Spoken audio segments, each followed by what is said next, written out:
سوځي سوځي کنه سوځي ټینګه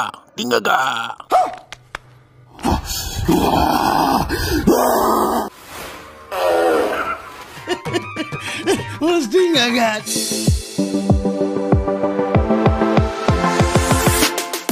ګرانو کتونکو نن بس تاسو ته د خان بابا اصلیت ښکاره کوم چې دی ډېر بچبا سړی دی.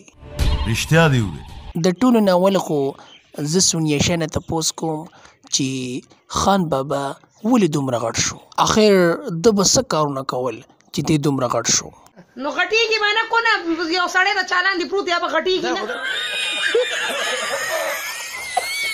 دا راته ووایي چې شاته په کوناټو کې څنګه دی؟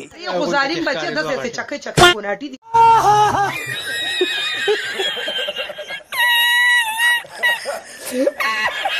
دوستانو په خان بابا باندې دوکه کېږئ مه. د ده دا وجود چې دی دا پیک دی. د دنیا ټولې بړستنې راغونډې کړي دي او په ځان پورې تړلي دي. لکه سمه خوله خوته وایه.